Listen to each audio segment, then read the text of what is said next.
Good morning, Headmaster Mr. Fenner, Dr. Kinnebra, Mr. Evans, special guests, staff and students. Welcome to our first online assembly for this term, a unique experience that will allow us to recognise the academic efforts of boys from Year 7 through 12. Before we begin today's assembly, let us acknowledge that we meet on country where members and elders of local Kaurna Nation have been custodians for thousands of years. We pay respect to their spiritual relationship with their country and acknowledge that their cultural and heritage beliefs are still as important to the living Kaurna people today. I extend that respect to other Aboriginal people present and call upon you to uphold an attitude that reflects the same. I would now like to invite Mr. Fenner to the stage.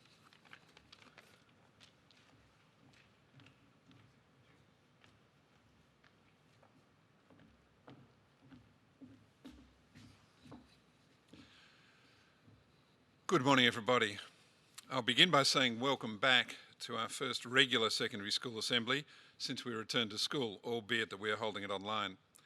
And the first thing I want to say to everyone is well done. Well done for the way that you managed remote learning and also the way you've approached the return to school. I think that overall we've managed the process remarkably smoothly. And many of you would have heard me say before that the more smoothly something runs, the more effortless it looks, usually the more work has gone into the planning and the implementation. So well done to all the staff for the work you've put into the changes in our program and ensuring that everything has run as well as it has. It's been wonderful to resume normal operations progressively over the last few weeks at school. 2.5 weeks ago, we all reunited here at school, and since then, we've had progressively the resumption of co-curricular activities, both performing arts and sport. And today is another step with this assembly, although online at this point.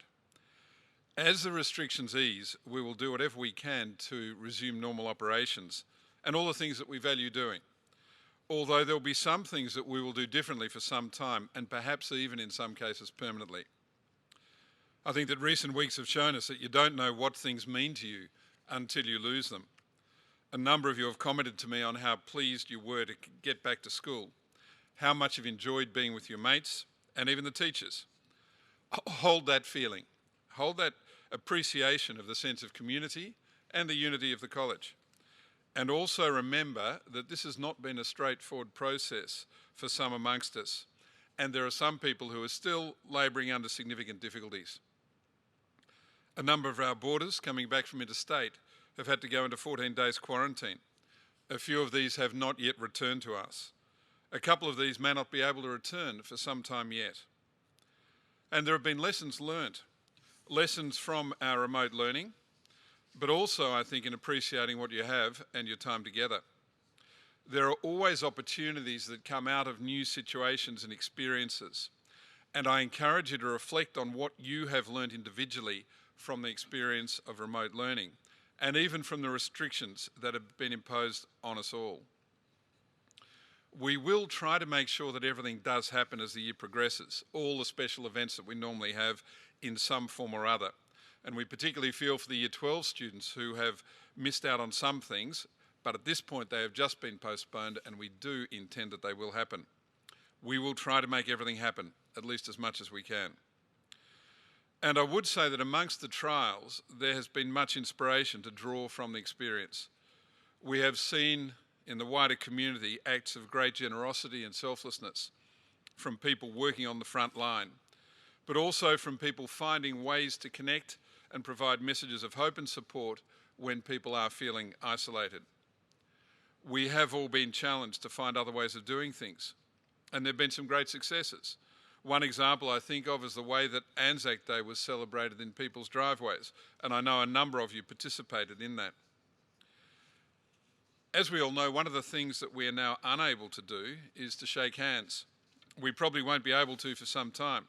And some people are saying that shaking hands may never return as a form of greeting upon meeting or parting, as a way of confirming an agreement or a contract, or even a way of settling a difference.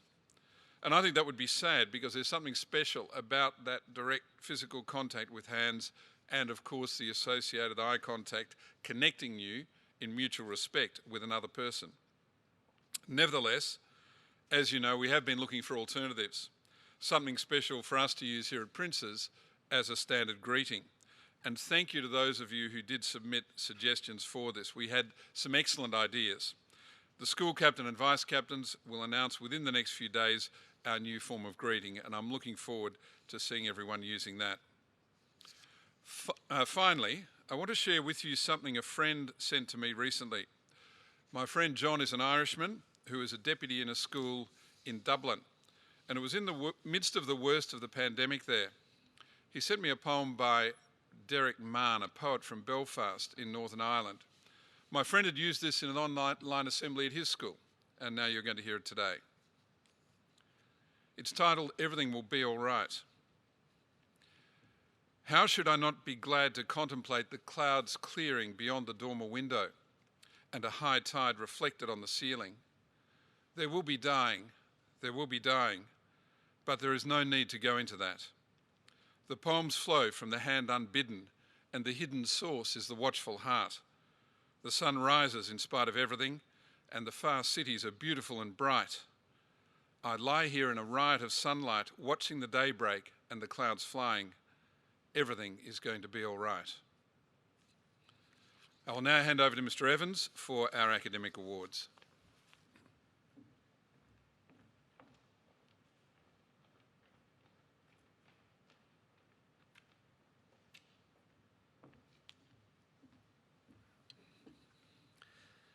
Thank you, Headmaster. Good morning to everyone, and welcome to the Academic Awards for Term 1, 2020. It's obviously a slightly scaled back setting this morning, but it's also the next step on our phased return to normal. My wife and I are currently going through the process to become Australian citizens, and this involves taking a citizenship test where you have to answer all sorts of Australiana-related questions. Not knowing the Don's test batting average, of course, is to fail instantly. And each January, I take a road trip somewhere around the country because I believe the best way to find out about a country is to get in the car and drive. I always have a rough plan of where I'm going, but the destination is less important than the journey itself. And this year I drove 6,000 kilometres through central Queensland, mostly looking for dinosaur fossils. But I also came across the Tree of Knowledge and the birth of the Australian Labor Party at Barcaldine, the original Qantas hangar at Longreach and the first Qantas crash site at Tanbo. I stayed in the same hotel in Charleville as Ross Smith did on his victory lap around the country, having won the Great Air Race of 1919. And I drove 4 hours or 8 hours round trip out of my way to win a park run at Cloncurry, admittedly in a very, very small field of competitors. And most of these things were found on the journey by keeping my eyes not on the horizon, but on what was right in front of me. 2 years ago, I drove from Adelaide to Perth and had a similarly rewarding experience. And my longest daily drive was 11 hours from the Nullarbor Roadhouse to Esperance in WA. And I started just before the sun came up, and I watched the sun rise over the Bight at about 6 in the morning with a cup of coffee. I didn't see anyone other than kangaroos and wedge-tailed eagles for the first hour or so, and I was slightly disappointed when the famed Nullarbor seemed to peter out after a couple of 100 kilometres at Eucla, just into WA. Now, Eucla had little to recommend it, and the special experience was not about the destination, it was all about the journey. If I'd had my time again, I would probably have driven a little slower to make more of the experience, because rushing through things to get to the end is not usually the best way to experience them. You can play a piece of music at double tempo and you will get to the end faster, but it will sound wrong and the appreciation is lost. You can wolf down your dinner at twice the speed, but it certainly won't taste any better. And it's for one of these reasons that I think acceleration through academic courses, something is often painted as ambitious, is in fact nothing of the sort. It's the precise opposite, in fact. It commits to learning the minimum necessary to pass, but a bit faster. 4 years ago, in fact, we had a dux of school who during year 12 had only 14 taught lessons a week because he banked so much of his stage 2 credit previously. And his year 12 year was dominated by practicing the same type of questions over and over again to become a master of tests, assignments and exams. But I expect he probably made less intellectual progress in year 12 than he'd done in any other previous school year. He was metaphorically a hamster on a wheel, pedalling fast but forever staying in the same spot. And he ended up knowing the wheel really well. But this isn't education.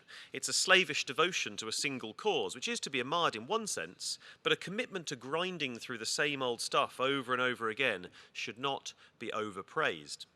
Instead, I'd urge you to concentrate on the journey, knowing that you will arrive at a destination, but be happy for that destination to change because the journey is fluid. If there is a lesson to take from the current pandemic, it is this, written by Thomas Chatterton Williams concerning Albert Camus' The Plague. He said that by stripping you of the most basic knowledge that the world will remain predictable, stable in the morning, it makes you all too aware of just how good you once had it, and that no such assurance was ever promised you in the first place. The point here is that the future cannot ever be predicted accurately or controlled.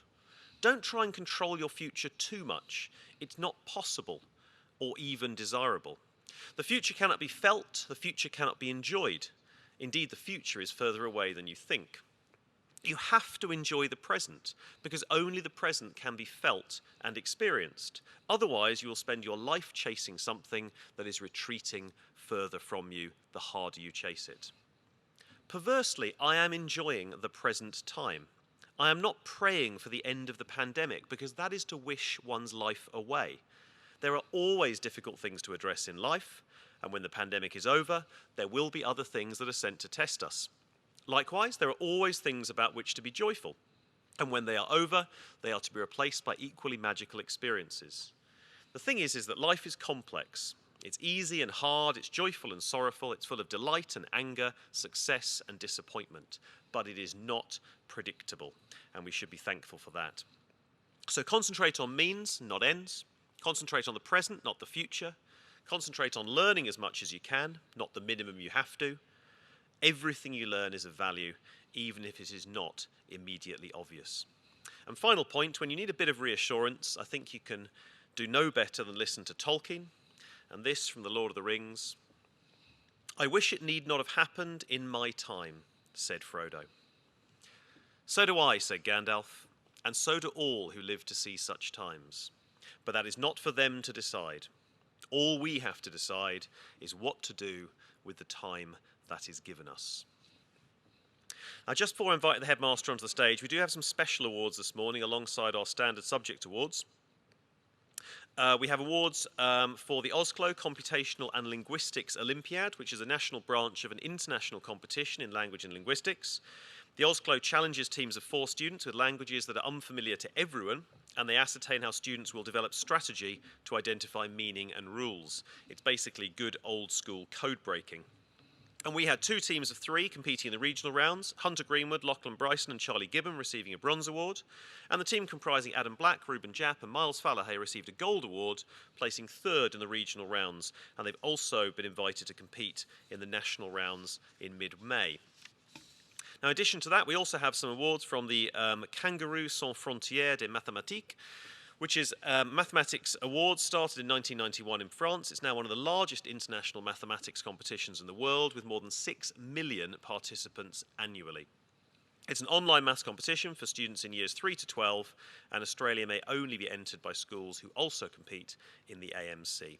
So please look out for some of those awards today as well. We will now move on to the main part of our assembly, which is the award of various academic prizes to boys from Year 7 through to Year 12. So beginning in Year 7, winning awards for music and also for a distinction in the Kangaroo Sans Frontières Mathématiques, Owen Chen.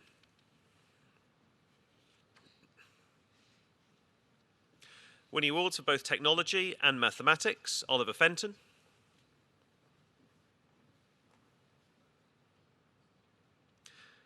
And winning awards in visual arts, English, geography, and a distinction in the Kangaroo Sans Frontières Mathématiques, Aidan Fu.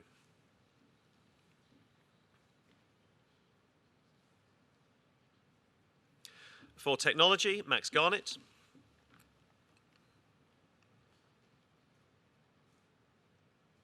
For history, Rita Ismail.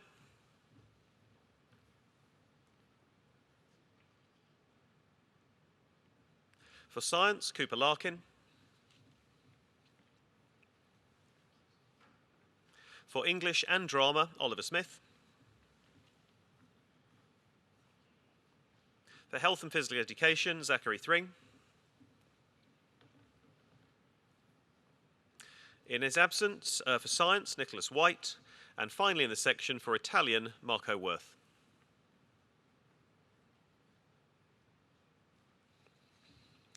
Now moving on to awards in Year 8. For Technology, Ethan Bailey. For Science, Rashan Edirawira. For Gold in the Osclo competition, Miles Fallahay.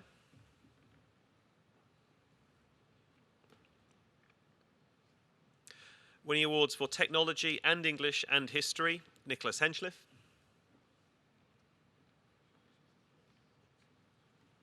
For Visual Arts, Max Matheson.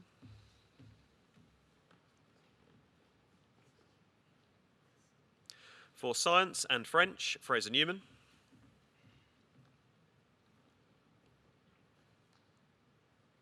For Geography, Ryan Percival.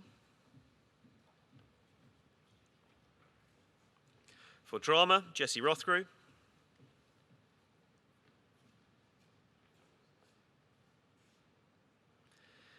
In his absence, for Health and Physical Education, Caleb Russell.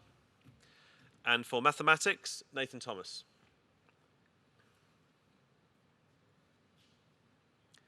Winning award for English, Oscar Wang.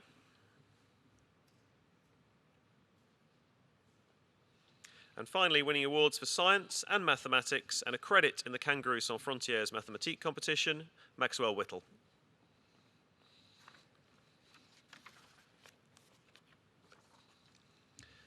Now move on to Year 9 awards. For a distinction in the Kangaroo Sans Frontières Mathématiques, for Mathematics and for English, Don Bowie.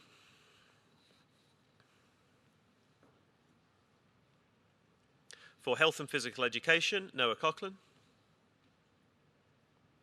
And for Technology, Jack Dundon.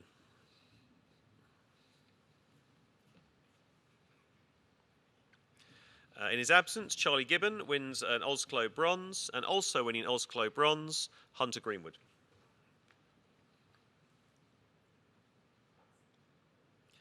For Music, Andrew Kim.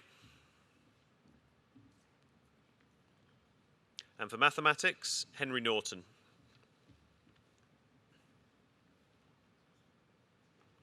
Winning award for Science, Thomas Roberts. And for Geography, Ben Spitty.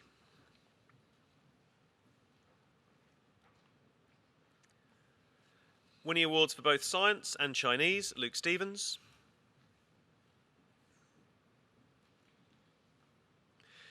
In his absence, for English, Connor Stone, and also in his absence, for Technology, William Swanson.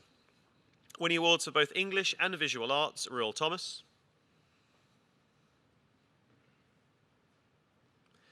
And for Year 9 Visual Arts, Oliver Wilkin.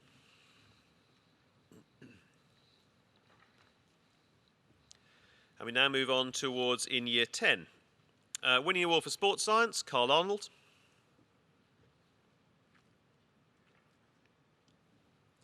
And for a distinction in the Kangaroo Sans Frontières Mathématiques, George Bartley. For gold in the Osclo competition, a high distinction in the Kangaroo Sans Frontières Mathématiques, and for mathematics, Adam Black.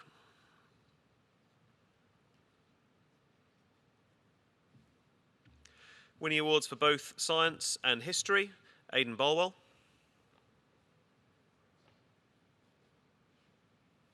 And for bronze in the Osclo competition, Lachlan Bryson.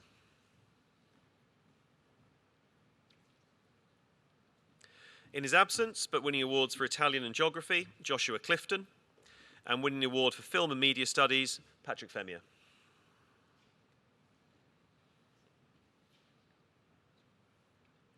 For English, Henry Gray.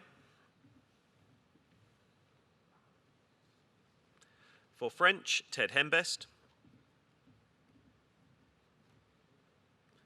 And also for English, Lucas Huxtable.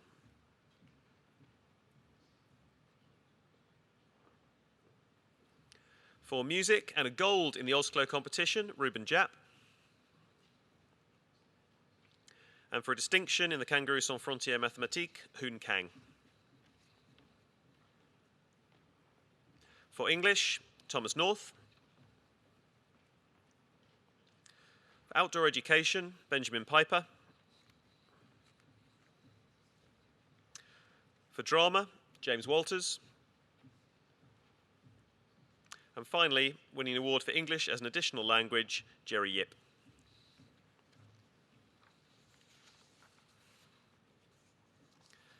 And now moving into Year 11. Winning award for History, George Amatja Sharp. For General Mathematics, Lucas Bernardi.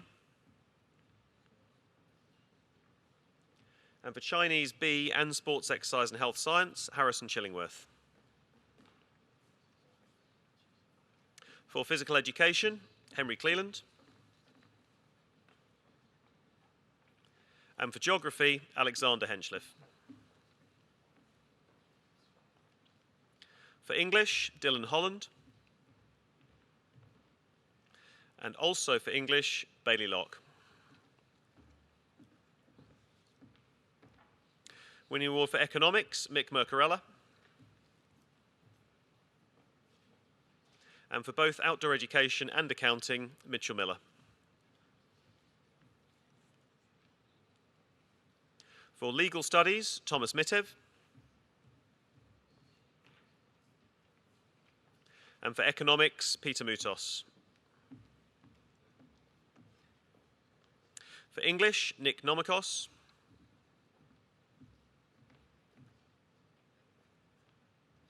And for History, Rory O'Callaghan.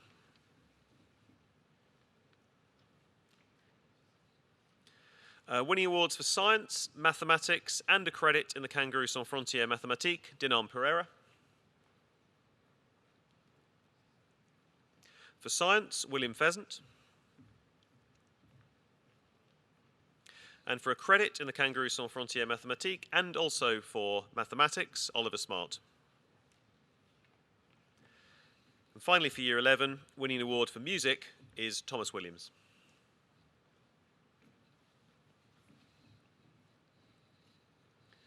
And finally, move on to our most senior boys, the Year 12s.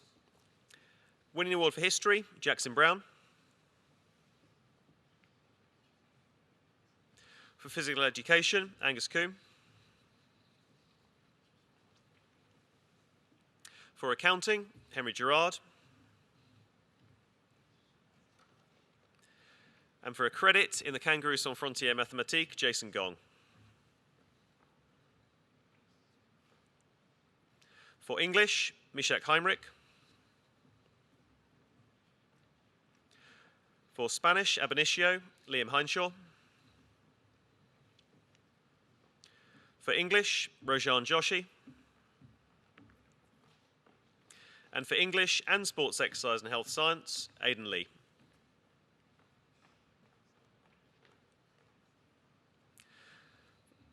For Science, we have Ryan Lee.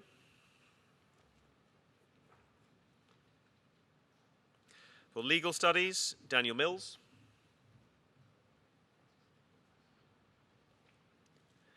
And for Geography, Solomon Muster.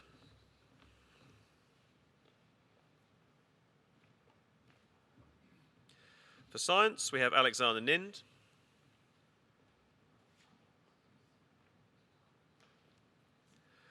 For General Mathematics, Zachary Polser.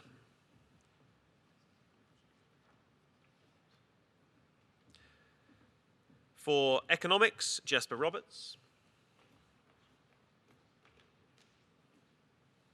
For Mathematics, Patrick Singleton.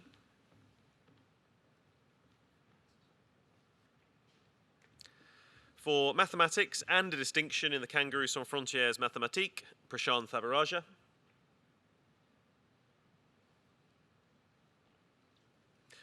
For Outdoor Education, Jack Threadgold.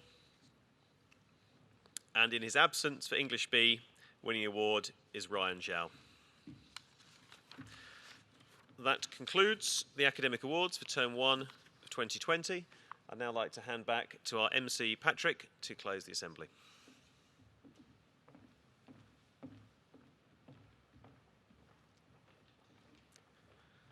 Thank you for tuning in to our academic assembly this morning.